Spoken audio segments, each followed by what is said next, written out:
안녕하세요. 토요미스테리 디바제시카입니다.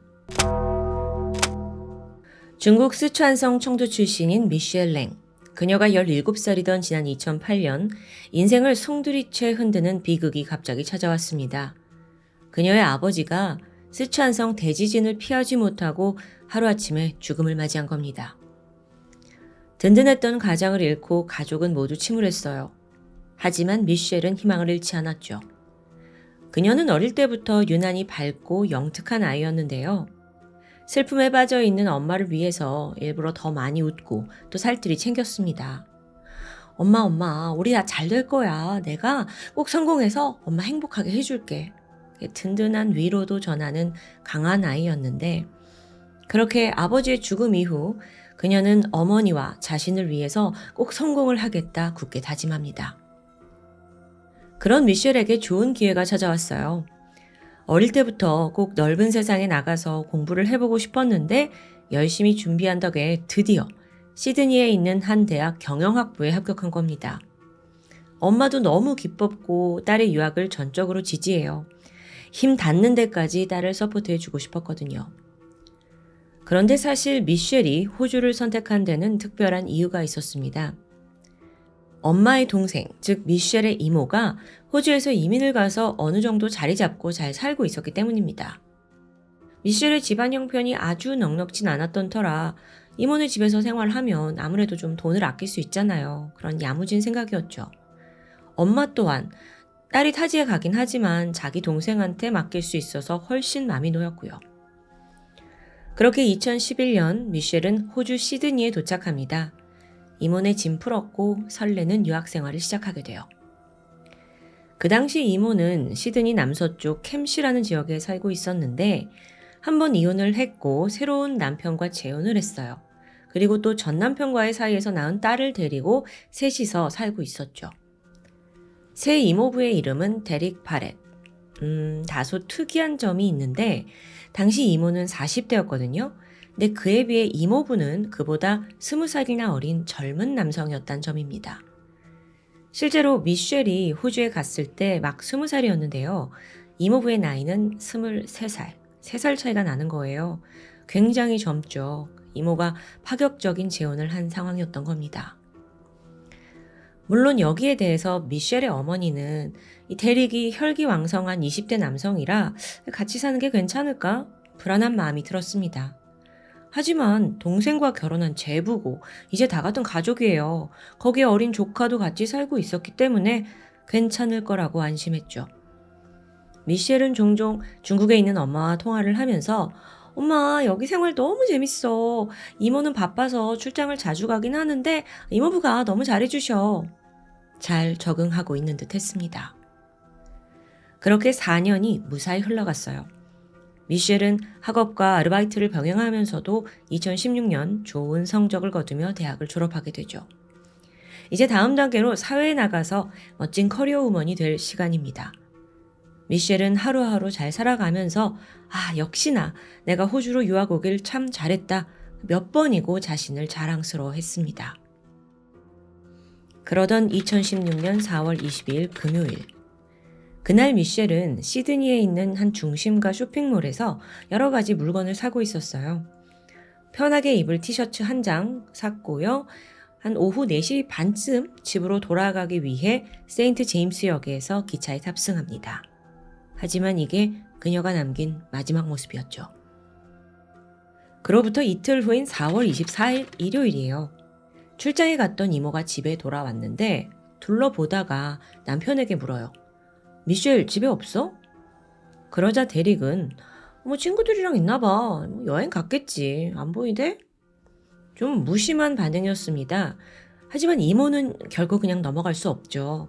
당장 조카 미셸에게 전화를 거는데 통화음만 들릴 뿐 받질 않아요. 이때 남편 데릭이 미셸 학교도 졸업했고 요즘 친구들이랑 클럽에 갈 때도 있었잖아. 친구네서 자고 오는 거 아니야? 아니 근데 아무리 그렇다 해도 지난 이틀간 연락도 없이 집에 안 왔다? 이건 이해하기 힘든 상황이었습니다. 이모는 즉각 자신의 딸에게 가서 미셸 언니 봤냐 행방을 묻는데요. 딸 또한 금요일 이후엔 본 적이 없다고 말해요. 순간 이모는 등골이 서늘해졌습니다. 물론 여태 문제를 일으킨 적이 없는 조카였지만 언니의 딸인데 그냥 있을 순 없잖아요. 계속 전화를 걸어보지만 응답은 전혀 오지 않습니다. 이때 이모는 직감적으로 조카에게 무슨 일이 생겼다고 감지해요. 그리고 바로 중국에 있는 가족들과 또 중국 대사관에 연락해서 이 소식을 알리게 되거든요. 그 사이 남편 대릭은 호주 쪽 경찰에 연락해서 실종 신고를 접수합니다. 경찰이 CCTV를 추적해 보니까 이틀 전 쇼핑몰에서 나와서 역으로 들어가고 있는 미셸의 모습이 포착됩니다. 분명 집으로 돌아가는 길이었어요.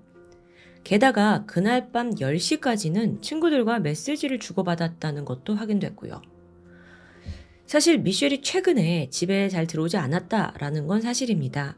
하지만 항상 어디에 있는지는 알려줬고 또 여행을 가더라도 행선지를 남겼어요. 갑자기 사라질 이유가 전혀 없다는 거죠. 이에 경찰은 이게 단순 가출이나 여행이 아니라 범죄에 연루되었을 가능성이 있다고 조심스럽게 추정하고 있었습니다. 한편 미셸의 실종 소식이 빠르게 중국 소셜미디어를 통해 퍼져나가게 됩니다. 호주에는 다수의 중국 이민자들이 살고 있어요. 이들도 다 똘똘 뭉쳐서 미셸이 실종됐다는 게시글 공유하고 목격자나 관련된 제보를 애타게 기다리고 있었죠. 하지만 머지않아 안타까운 소식이 찾아옵니다. 미셸 실종 신고가 접수되기도 전이었어요. 4월 24일 오전 10시 30분. 호주 뉴사우스 웨일즈 중부 해안의 스냅퍼 포인트라는 곳에서 한 여성의 시체가 발견된 겁니다. 참고로 지금 보시고 있는 이 스냅퍼 포인트라는 곳은요, 가파르게 깎인 절벽 가운데 동굴이 형성된 유명한 관광지예요. 물살이 막 밀려들면서 절벽에 부딪히잖아요. 그러면서 거친 파도가 있는 곳이죠. 그 장관 구경하려고 사람들이 찾아가고요. 근데 또 간혹 너무 파도가 거칠어서 낚시를 하던 사람들이 죽음을 피하지 못하는 그런 위험한 곳이기도 합니다. 그런데 그날 한 관광객이 우연히 여길 찾아왔다가 물속에 떠있는 무언가를 발견한 거예요. 자세히 보니까 얼굴이 아래로 향한 채 물속에 둥둥 떠있는 여성의 시신이었습니다. 현장에 경찰이 도착했고 시신을 밖으로 꺼냈는데 육안으로만 보더라도 수많은 자상이 확인됩니다. 추후 부검을 해보니까 몸 전체에 30번이나 찔린 많은 상처들이 남아 있었어요. 특히나 팔과 손에 집중적으로 자상이 있었는데요. 이건 어떻게 해석할 수 있냐면 범인의 공격에 그녀가 격렬하게 저항했다고 볼 수 있겠죠. 그런데 당시 이 시신에는 신분을 알 만한 소지품이 전혀 없었습니다. 그래서 경찰은 이 여성의 얼굴 사진을 컴퓨터로 만들어서 실종자들과 대조 작업을 진행해요. 그게 약 3일간 이어졌고 마침내 4월 27일 해당 시신이 실종된 미셸이라는 게 확인됩니다. 이 소식을 접한 중국과 호주에 있는 가족들은 모두 망연자실했습니다. 동시에 실종 사건은 살인 사건으로 전환됐고요. 경찰이 서둘러 수사를 시작하는데 그 시작은 가장 가까운 가족들에서부터 이뤄집니다. 이모, 이모부 그리고 사촌 동생까지 다 따로 만나서 진술을 듣던 중에 경찰은 대릭에게서 수상한 점을 발견해요. 우선 대부분의 인터뷰 질문들은 미셸을 언제 마지막으로 봤습니까? 평소 관계는 어땠습니까? 싸운 적은 없습니까? 이런 기본적인 것들이었어요. 근데 그러다 경찰이 기습적으로 이런 질문을 던져요. 뉴사우스 웨일즈주에 방문한 적이 있습니까? 근데 여기서 대릭이 약간 당황하면서 아니요, no 라고 대답한 순간 직감적으로 좀 이상함을 감지한 거예요. 경찰이 빠르게 사실 확인을 위해서 대릭의 휴대폰 위치를 추적했죠. 그런데 시신이 발견된 그 24일 아침 대릭이 뉴사우스 웨일즈 중부 해안 어딘가쯤에 있었다라는 기록이 뜨게 됩니다. 심지어 그 위치는요, 시신이 발견된 위치에서 불과 10km밖에 떨어지지 않은 곳이었어요. 즉각 경찰들은 인근의 CCTV 다 수거했고요. 24일 이 지역을 지난 모든 차량들을 조회합니다. 경찰의 예감은 적중했어요. 아침 7시쯤 그 그 인근 공원 CCTV에서 대릭의 차량이 지나가는 게 포착된 겁니다. 아침 7시. 이거 시간상으로 봤을 때는 미셸의 시신을 바다로 유기하기 전 차 안에 함께 있었던 때로 추정됩니다. 그리고 증거는 계속 발견돼요. 이번에는요, 인근 주유소 CCTV에서 음료수를 결제하는 대릭의 모습이 지금 보시는 것처럼 너무도 선명하게 찍혀 있었죠. 그는 불안해하거나 초조함 없이 그냥 평범하게 물건 사더라고요. 분명 아까 진술에서는 간 적이 없다, 노라고 했는데 거짓을 증명하는 정말 확실한 증거였습니다. 한편 경찰은 대릭의 핸드폰을 압수해요. 여러 가지 기록을 확인하던 중에 너무도 충격적인 사실을 마주합니다. 알고 보니 그 핸드폰 안에요. 대릭이 그간 꽁꽁 숨겨온 정말 완전히 뒤틀린 집착이 다 기록되어 있더라고요. 그게 뭐였냐면 그간 대릭이 미셸과 그의 의붓딸을 몰래 훔쳐보고 있었다는 증거였습니다. 최근 몇 년간 미셸의 이모는 회사 일이 너무 바빴어요. 출장을 다니면서 집을 비우는 일이 잦아졌죠. 반면에 이모부는 실직을 했고요. 집에서 보내는 시간이 점점 많아졌습니다. 그렇게 이모가 없는 상황에서 어느 날부터 대릭의 눈에 이 젊은 여성 미셸과 의붓딸이 들어오게 된 겁니다. 처음에는 그냥 훔쳐보는 수준이었는데 그럴 때마다 뭔가 야릇한 감정이 대릭한테 드는 거예요. 멈출 수 없게 돼버렸죠. 그러더니 얼마 후에 소형 카메라를 구매해요.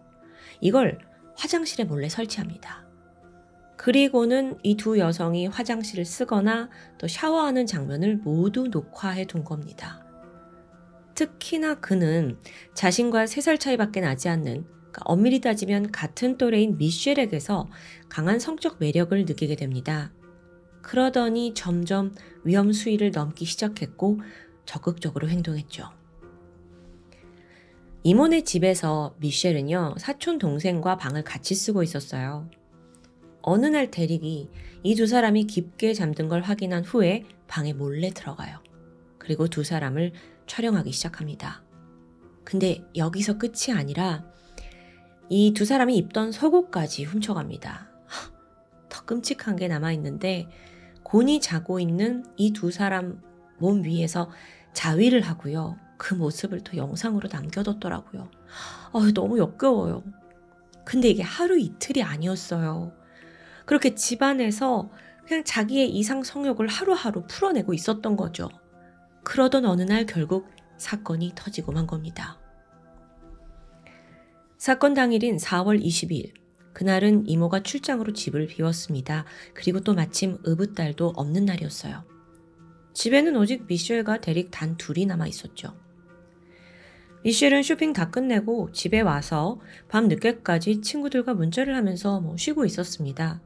그러다 밤 10시쯤 똑똑 대릭이 미셸의 방문을 노크합니다. 하지만 뒤로 감춘 그의 손에는 검은색 테이프가 들려 있었죠. 이런 속내는 알지 못한 채 미셸은 의심 없이 방문으로 다가가요. 문이 열리는 순간 대릭은 미셸을 빠르게 제압했고요. 테이프로 그녀의 손과 발을 결박합니다. 그리고 곧이어 입에 재갈을 물린 후 그녀의 옷을 벗기기 시작합니다. 거칠게 돌변한 이모부의 행동에 미셸은 너무도 공포에 질렸어요. 침대 위에서 그냥 떨고 있었죠. 그런데 이때 대릭이 꺼낸 건 카메라였습니다. 잔뜩 지금 두려움에 떨고 있는 그 미셸의 모습을 찰칵 사진으로 남겨요. 그리고 나서 그는 완전히 동물처럼 변해버렸죠. 수차례에 걸쳐 미셸을 강간하게 됩니다. 그렇게 고통만이 가득했던 밤이 지나고 다음날 23일 아침 덜커덕 현관문이 열리더니 사촌 동생이 집에 들어옵니다. 얘가 예고 없이 잠깐 뭘 가지러 왔던 거예요. 대릭은 당황했고 일단 방 안에 감금되어 있던 미셸의 입을 강하게 막았죠. 사촌 동생은요, 위층에서 지금 이런 상황이 벌어지는 건 전혀 눈치채지 못한 채 자기 물건만 챙겨서 바로 나가게 됩니다. 이게 어쩌면 미셸을 구할 수 있을 그런 마지막 기회였을지도 몰라요. 그리고 또 그날 밤이 됩니다.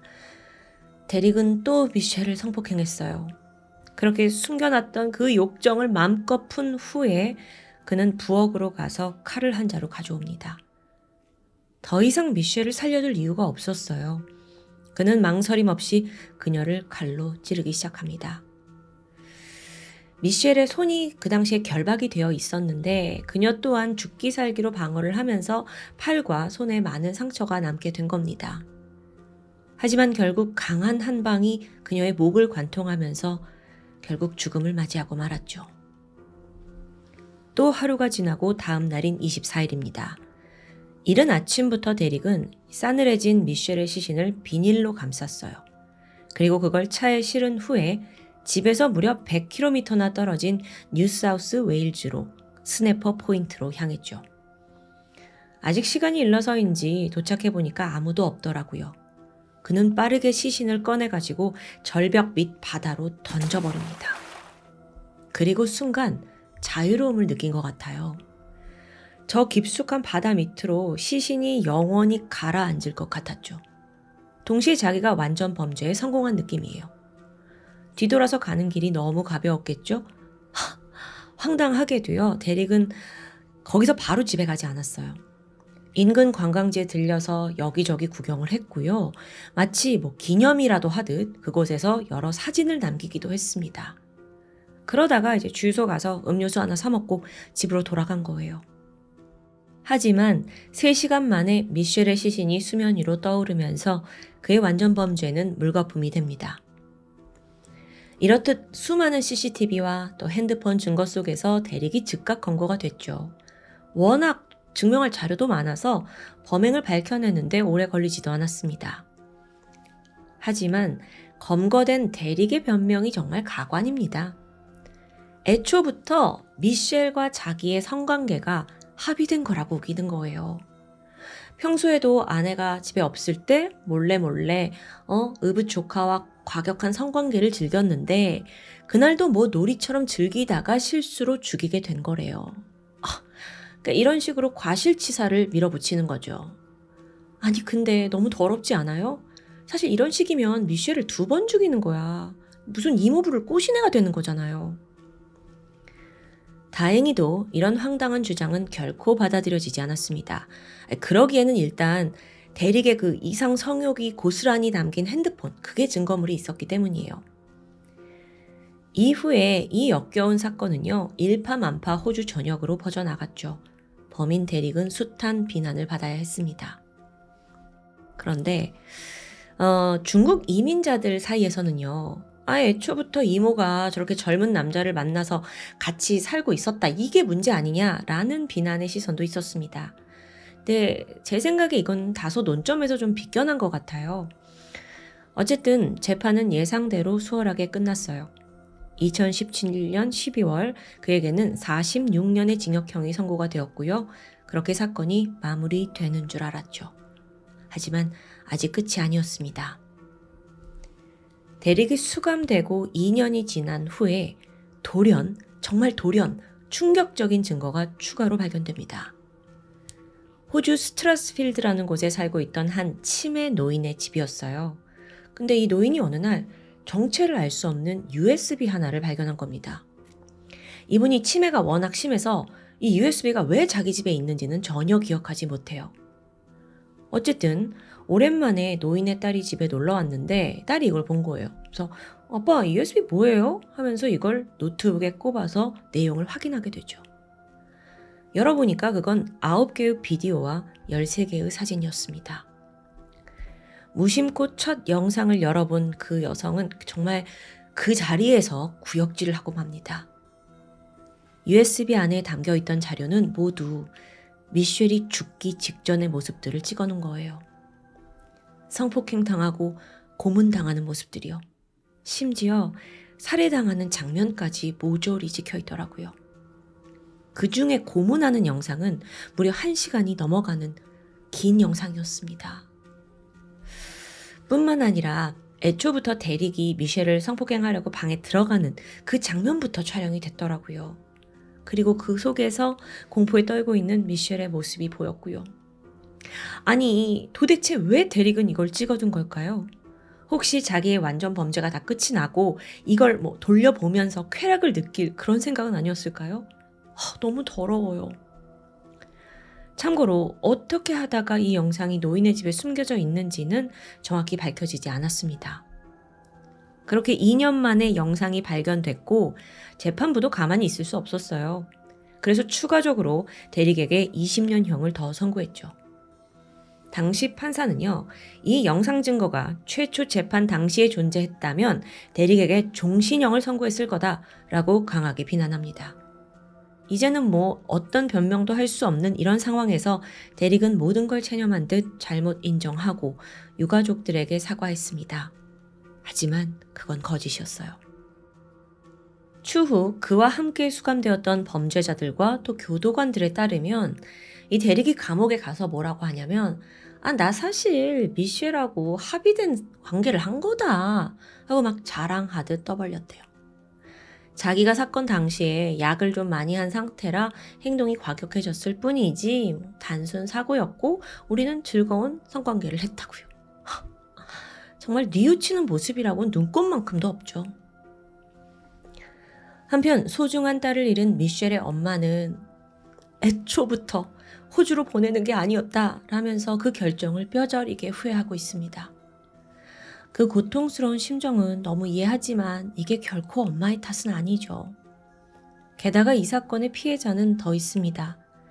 남편이라고 믿었던 작자가 자기의 딸과 조카를 훔쳐보고 끝내 조카를 죽이기까지 했으니 이모 심정은 어땠겠어요.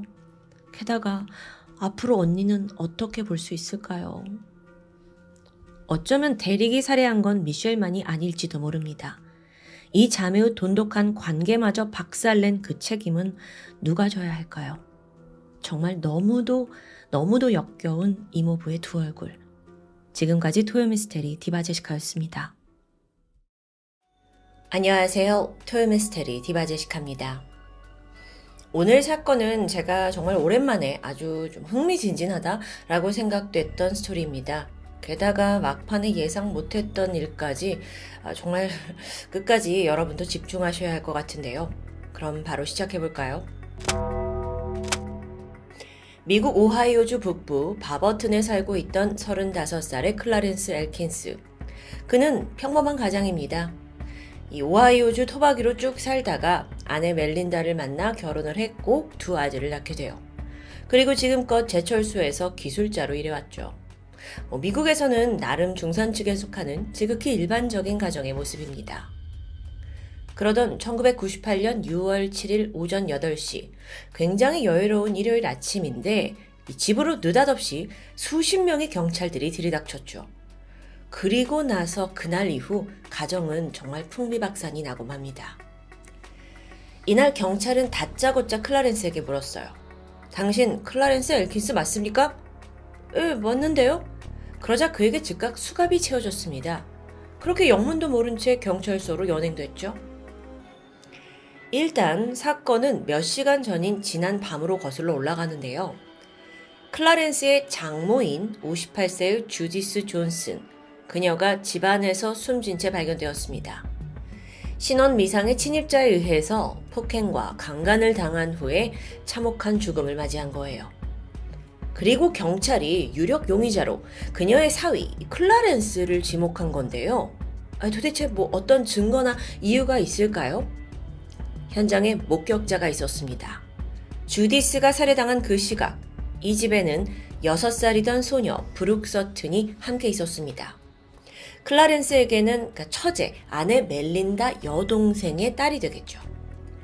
그녀는 할머니가 살해당한 그 시점에 범인을 봤다는데요. 이 6살 아이가 경찰에게 이렇게 말했죠. 근데 그 사람이요, 클라렌스 이모부처럼 생겼어요. 이 말 한마디로 사위가 단번에 용의선상에 올라간 겁니다. 경찰로서는 어린 아이가 거짓말을 할 리 없다고 생각해서 그를 바로 체포한 거예요. 브룩은 유독 할머니를 잘 따르던 소녀였습니다. 사건 전날 브룩이 엄마한테 나 외할머니 집에 가서 자고 싶다 라고 떼를 썼다고 해요. 그래서 어쩔 수 없이 브룩의 엄마가 아이를 친정에 내려주고 집으로 돌아갔죠. 이후 브룩은 할머니와 즐거운 시간을 보냈습니다. 맛있는 저녁도 먹고 또 사이좋게 소파에 누워서 TV를 봤고요. 그러다가 잠시 후 이 손녀가 꾸벅꾸벅 졸기 시작해요. 할머니는 손녀를 들어서 2층 방 침대에 눕히게 되고요. 그렇게 좀 시간이 흘렀습니다. 잠에 빠져있던 부르기 문득 1층에서 비명소리가 들리는 것 같아 눈을 뜨게 돼요.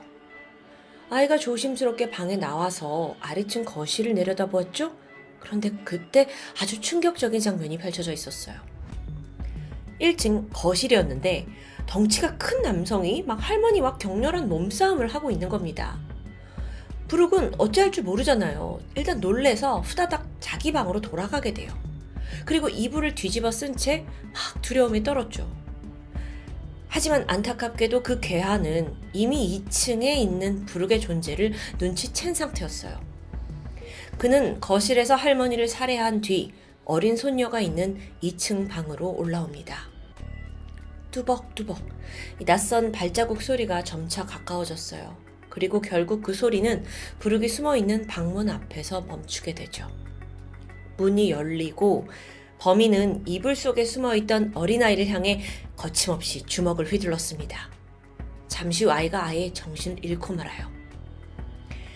하지만 다행히도 아이는 6월 7일 아침 7시에 가까스로 의식을 되찾았습니다. 눈을 떴을 때 전신이 이제 벌거벗겨진 채 침대 위에 누워 있었다고 해요. 근데 아이가 너무 어리잖아요. 그래서 자신이 무슨 일을 겪었는지를 전혀 인지하지 못했죠. 그래서 대충 옷을 찾아 입고 1층 거실로 내려갔는데 괴한은 이미 도망친 상태입니다. 그리고 바닥에 피를 흥건하게 쏟은 할머니가 쓰러져 계시는데요.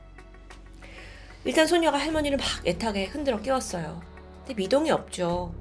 부룩이 너무 어립니다. 그래서 이 상황에서 내가 경찰에 신고를 해야 된다? 이걸 알지 못해요. 대신 아이는 일단 전화기를 잡고 막 전화를 걸었어요. 아는 번호로. 근데 너무 이른 아침이라 그런지 전화를 받는 사람이 없었습니다.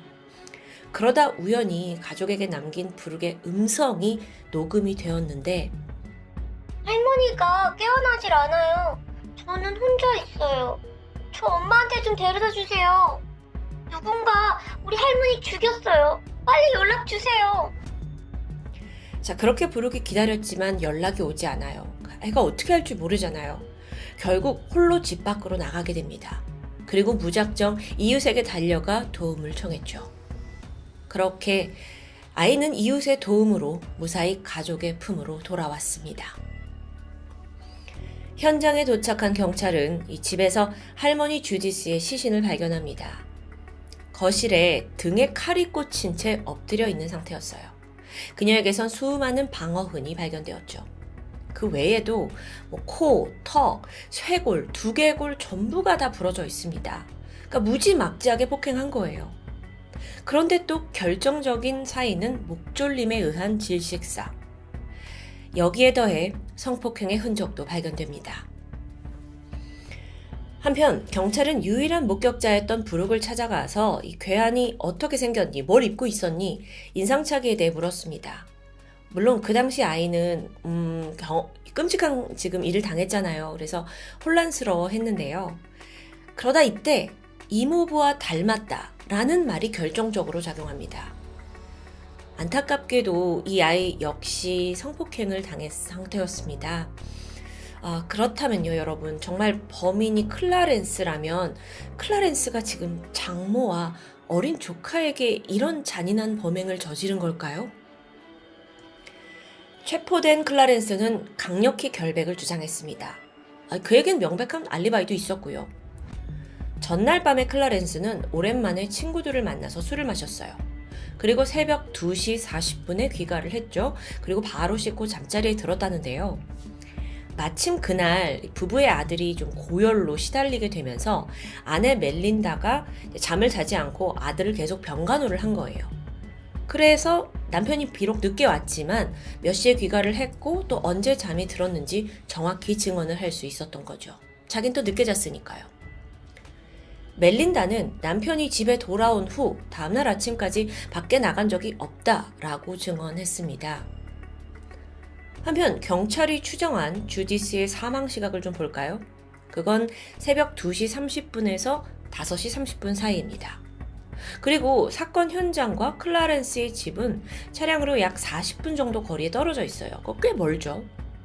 만약 클라렌스가 범인이라면 이거 왔다 갔다 이동만 해도 1시간 반은 걸렸을 겁니다. 아내가 그걸 모를 만한 상황이 아니라는 거죠. 자, 아내 멜린다의 말이 사실이라면 클라렌스는 당연히 용의선상에서 벗어나야 합니다. 사실 아내가 굳이 남편의 범행을 숨겨줄 이유도 없어요. 지금 자기 친정엄마가 살해당한 거니까요. 모녀 사이의 원한도 딱히 없었고요. 하지만 여전히 경찰의 심증은 이미 클라렌스한테 강하게 꽂혀 있었어요. 경찰로서는 아내가 지금 죄를 숨겨주려고 거짓말로 알리바이를 꾸며주고 있다라고 의심을 한 거고 그녀의 말을 전혀 믿어주지 않습니다. 이렇게 황당한 상황 속에서 그래도 한 줄기 희망이 있습니다. 그건 바로 DNA 검사예요. 정말로 범인이 아니라면 그 피해자 2사람의 몸에 남아있던 DNA는 클라렌스 게 아니어야 하겠죠?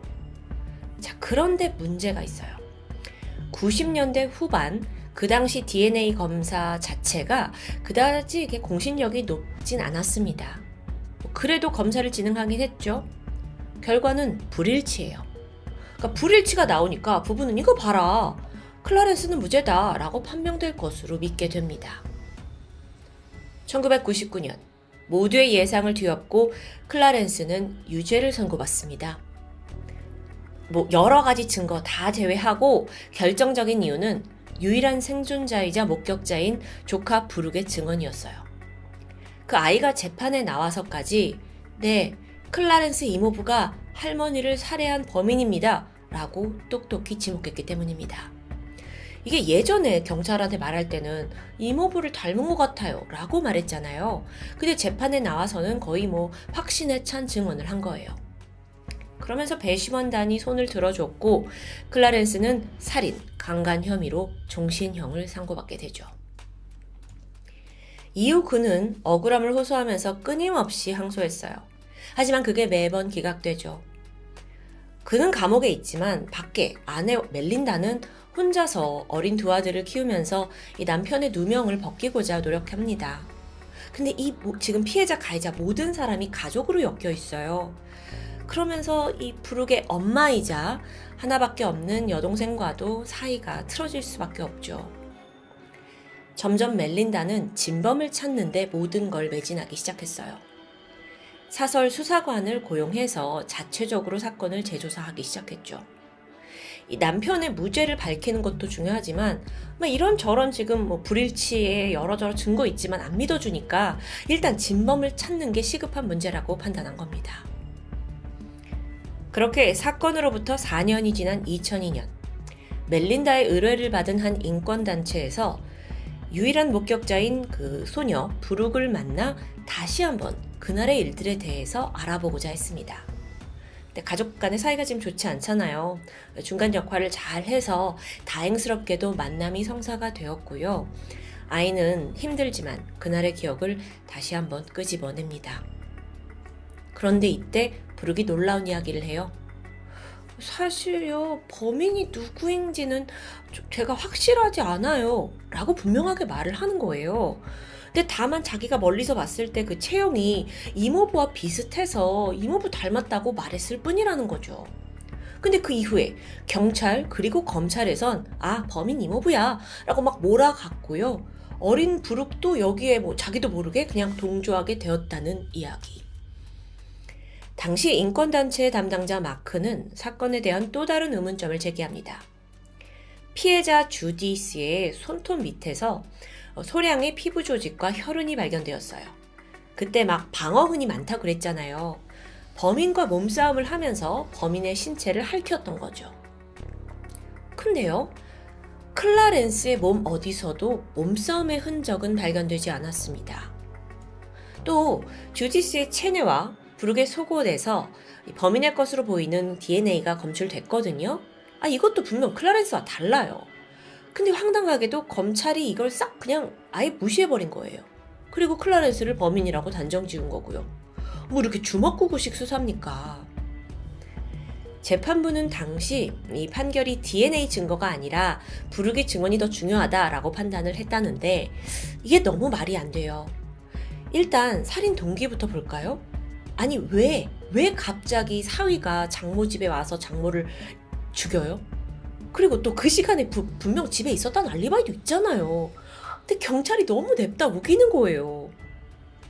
몇 년간 멜린다와 인권단체가 이렇게 무죄의 증거들이 참 많았거든요. 그래서 이걸 아무리 제출을 해도 항소는 계속 기각됩니다. 미치고 팔짝 뛸 노릇이죠.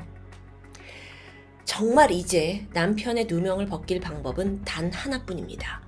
진범을 찾아서 데려오는 일뿐이에요.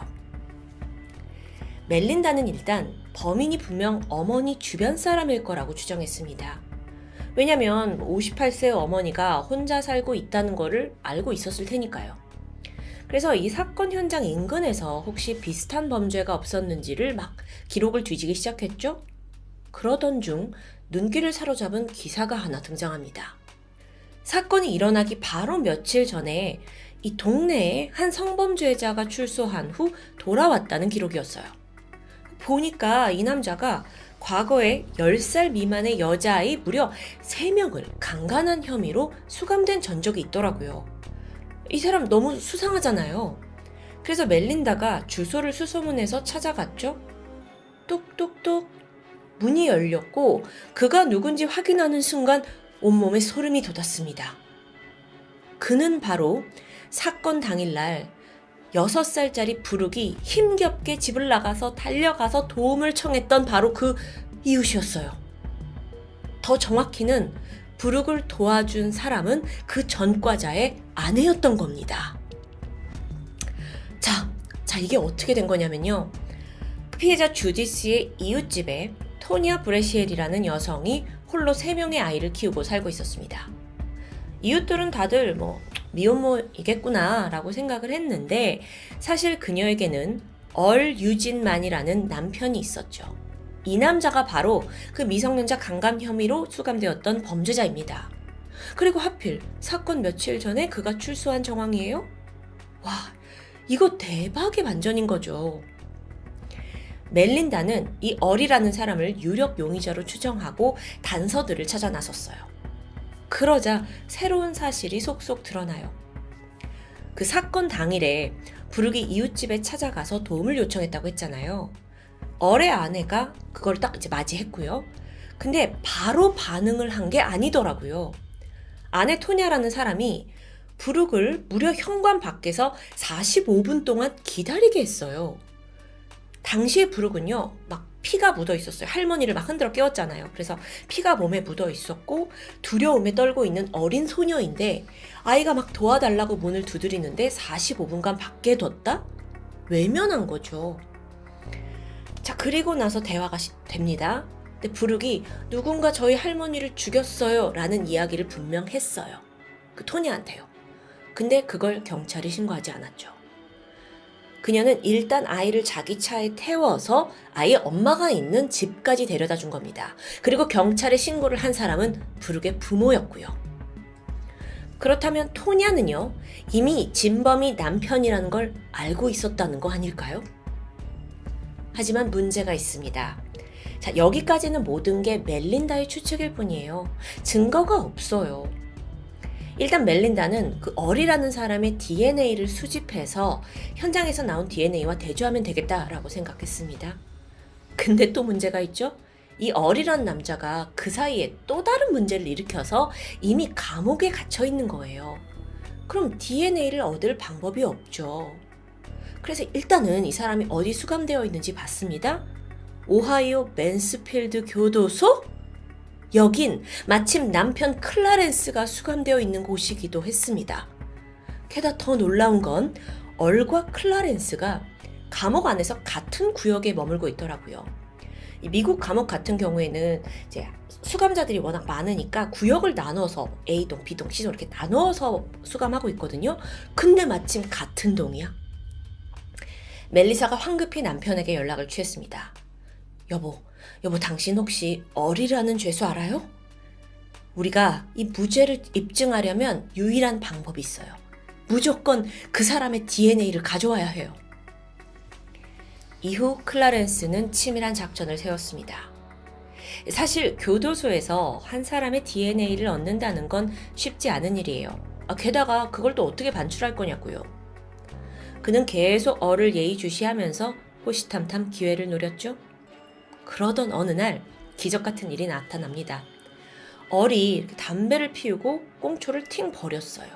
그걸 클라렌스가 포착한 거죠.